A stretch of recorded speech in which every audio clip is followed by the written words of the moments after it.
When a character does something really stupid or embarrassing, I have to close the book and breathe for a second because I can feel the embarrassment.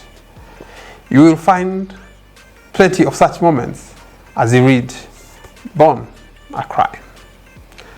This is Awesome Reader, where we review different books by different authors. This Sunday, we review Born a Crime by Trevor Noah. About the author. Trevor Noah was born 20th February 1984. He's a South African comedian, writer, producer, political commentator, actor, and a television host. His autobiographical comical book, Born a Crime, was published in 2016 and garnered critical acclaim. He was born in Joburg.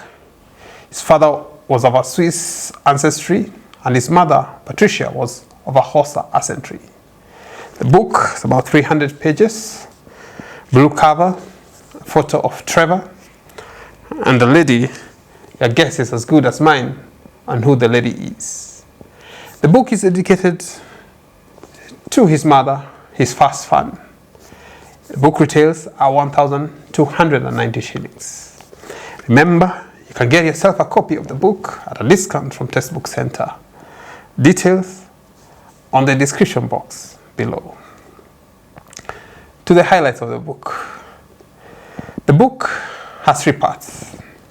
This ideally is his early life, when he becomes a young man, and finally having started his own life. Book opens with the Immorality Act of 1927 of South Africa, where it is an offense punishable by imprisonment for one to engage in carnal intercourse between the Europeans and the natives.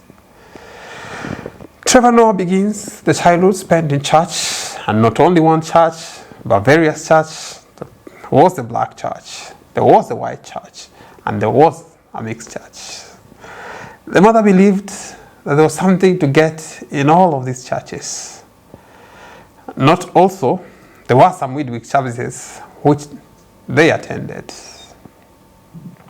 Born a Crime. Noah was born of a Swiss father called Robert. The mom was black, of the Xhosa ancestry. According to the act, then it was an illegal act. It is because of the above that Noah would not publicly acknowledge Robert as his father. He was colored. On the book, Noah takes time to delve into details on his mother, his love for church, strictness on spare the rod and save the child. But he also gives us the funny side of his mother and how they did have such a wonderful relationship. He knew well early how his mother was one not given to rules that did not make any sense. The relationship between his mother and his father, his parents, is also shown, and how she was determined to have her own way. Blacks were not allowed to work in South Africa, but somehow her mother had a way of going against the rules once she knew what she was to do. It was probably because of this that his mother approached Robert, who was white, to have a baby. Because of that, Noah never had a great relationship with his father. They will never walk together or be seen together in the park. But he still managed to make time whenever they were together. Going to live with his grandmother was also not easy. Being a colored in a black neighborhood proved to be hard.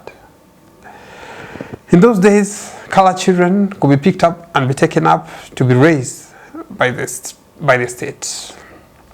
It's because of that he was not allowed to leave the house.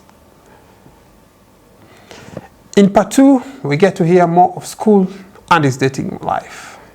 He tells us of a Valentine date that he was set only to be dumped in the last minute. A hustler he was in school. He was the go-to guy.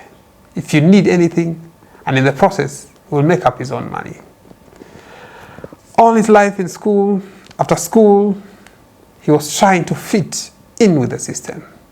Being colored was tough, and he was always choosing which group to join, either white, black, or colored. When it comes to part 2, we mostly delve in matters of the heart. Interesting, once he dated a girl who could not even speak English. You have to read the story. He goes and forth on her mother life, had a Volkswagen car which required repairs all the time, and that's how his mother met a mechanic who became his stepdad. The man was called Abel. They got married and went to have other children, Andrew and Isaac. The mother invested in the stepdad business of running a garage when things started going bad, when the man started drinking. With the drinking, violence started. Not only did he beat up Noah, he also went to the extent of starting to beat up his mother as well. Noah had to move out, as clearly they will not be able to see eye to eye with the man that is his stepdad, Abel. He continued with his various businesses and at some point became a DJ, selling out pirated music. He had a CD writer.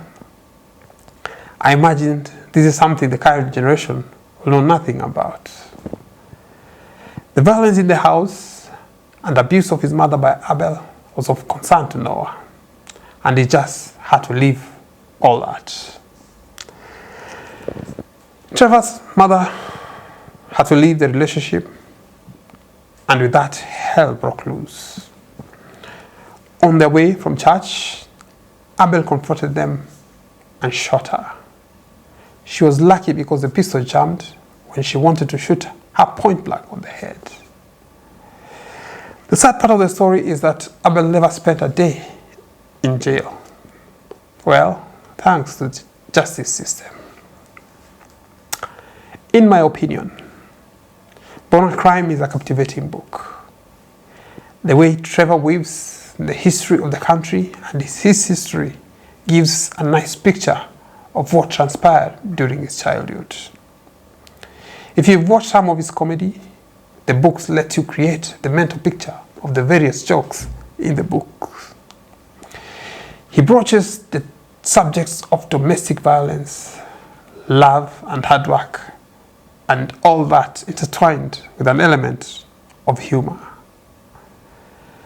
How he entered into the world of comedy and how his life has changed after that is only a brief part of the book and gives you a feeling that another book is on the way.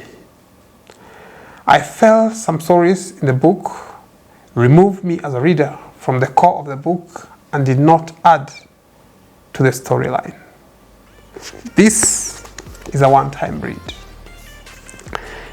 If you have read Born a Crime by Trevor Noah, let me know of your thoughts in the description box below. Meanwhile, subscribe, like, and share this video. This has been Awesome Reader. Till next Sunday, let's keep reading.